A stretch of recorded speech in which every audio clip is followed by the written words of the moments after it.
It's March 30th. Canada's only 4 weeks away from a federal election. There is no real government, no leadership, just signatures. We're in a caretaker phase, and that's when the clerical class steps in. They're not politicians, they're not voted in, they don't answer to anyone. They are the civil clerics of the empire, and they decide, or think they can decide, what you're allowed to know. And today we name them, today we expose them, and today we show you how Canada's administrative class runs the country when no one is watching the game. So what is the clerical class? They're not accountable, they're not elected, they're not public facing, they're process facing. In other words, they're bureaucrats. And today specifically, we're going to be speaking about the types of bureaucrats that process Privacy and Access to Information Act requests. Now, it's important to note that I'm sure some of these people are nice and probably love some, domesticated non-farm animal of some sort, and that's nice and fine.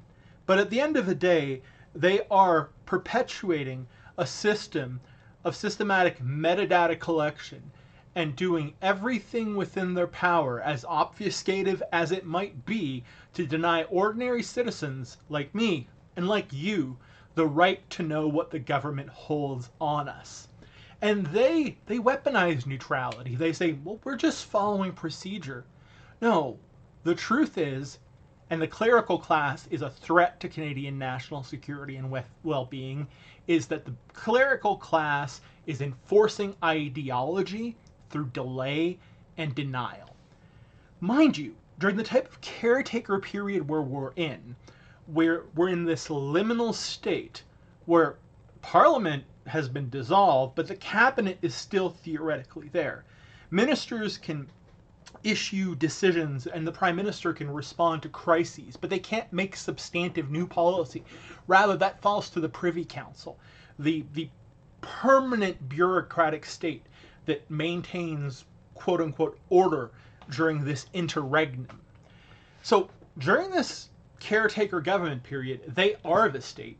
And if you think you live in a democracy, try filing a Privacy Act request during a power vacuum. I did, and Phil Dubuc, maybe, but that was simple, at the Canadian Nuclear Safety Commission denied it out of hand. Now, to be fair, my intentional filing was intentionally vague and meant to make myself look like a rube. Because when you're dealing with the clerical class, what's even more important than what they give you is their response structure and the metadata they produce in relation to their own work product. So, pro tip, after you get or don't get what you requested, you request all the notes about your case file. And what's not told to you is more important than what's told to you. I don't know if the clerical class knows this or not, but it is critical.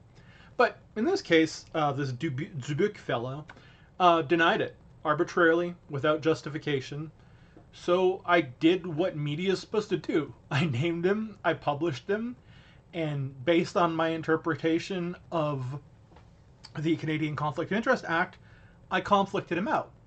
In other words, through a combination of social engineering, him thinking I was a moron, or just being arrogant as fuck, I just wrote a piece about him. And theoretically, if you're under scrutiny by a media entity, which Prime Rogue has, you can't respond to the file. So now, based on my belief and based on that of Prime Rogue Inc.'s internal counsel, well, he can't say no, he can't say yes.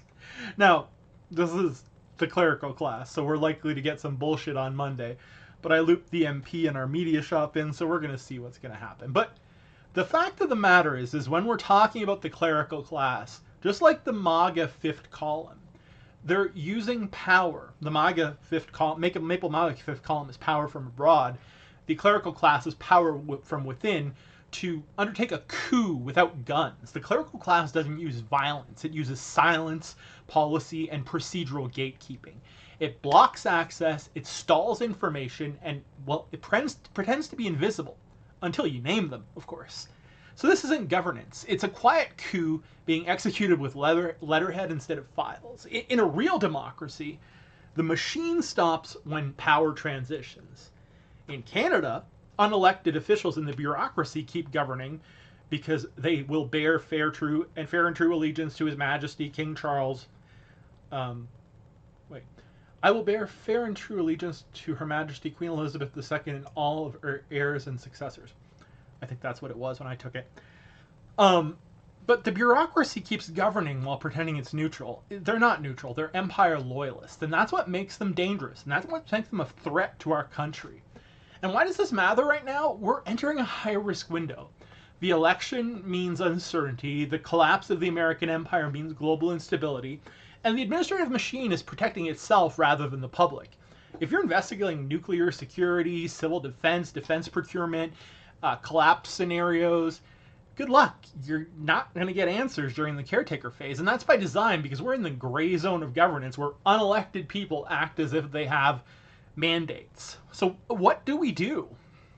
Well, as you'll see in the attached Prime Rogue Inc. article, we name them. The bureaucrats who act politically must be held politically accountable, and under Canadian law, you can fully name and provide the email address and work phone number of any bureaucrat that you've interacted with, because it's a matter of public record. They are acting in the name of government, but the courts have ruled that their identities are public record. So no, you can't dox them, and why would you want to do something awful like that? But you sure as shit can name them, and I can tell you they don't like it. You can conflict them out. And that's all about social engineering, because you can't be a neutral administrator if you're denying information in bad faith. So you just need to triangulate your actions or your corporation's actions to ensure that the bad ones can't deal with your case. And most importantly, you document. That's why we exist. That's why Norfolk Collapse exists. And it's not about what they're going to produce. It's either going to be no records or redacted. And there may very well be no records.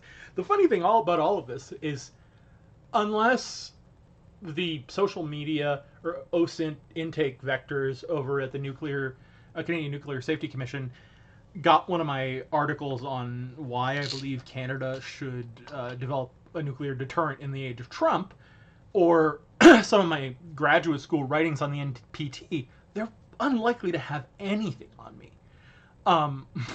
But the thing is, when you throw 70 Privacy Act requests out at once, you're casting a wide net, because as is your right as a Canadian citizen, you're allowed to know exactly what the government holds on you.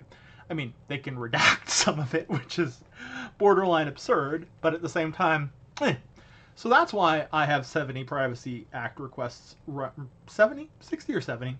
The spreadsheet's not currently up to date because I'm dealing with bullshit from the Canadian Nuclear Safety Commission, when they could just easily comply with a straightforward request from a private citizen. But hey, you fuck around and you find out, right? And bureaucrats don't work over the weekend, so that makes it a lot funnier. But what you need to remember, fellow Canadian patriots, is that you don't need tanks to stage a coup in this country. You just need a clerical class that has no consequences for treason. And if they thought that the public was going to keep trusting them while the lights flicker, they were dead fucking wrong. We're not waiting for the election. We are defending Canada right now. So I'm going to encourage all of you out there to file Privacy Act requests, to mass file them. Get in contact if you need help. I'm happy to help. So is my staff. We're going to use flashlights, my God.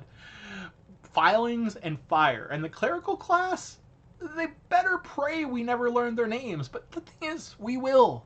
Because as soon as we request the records pertaining to our records request, we know who all of them are. We know who the dickweeds are. We know who the stallers are. We know who the fucking traitors to Canada are. Well, that was episode 6 of North of Collapse.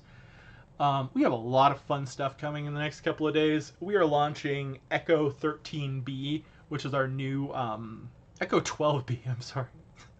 Which is our new platform for tracking my own personal self-audit of every federal government agency. And then we're going to go to Quebec, and then we're going to go to Alberta, and we are going to Privacy Act for Americans, fucking Americans, FOIA. We're going to just FOIA the living fuck out of all of them. Because it's fun, and because it's our right. And we're also launching section69.ca. And no, it's not an adult content site. It is a it relates to cabinet secrecy, cabinet confidence, and it's a way that arbitrary denials are often made in relation to access to information requests. And there we'll be tracking all of our current and future Information Act requests to the federal government.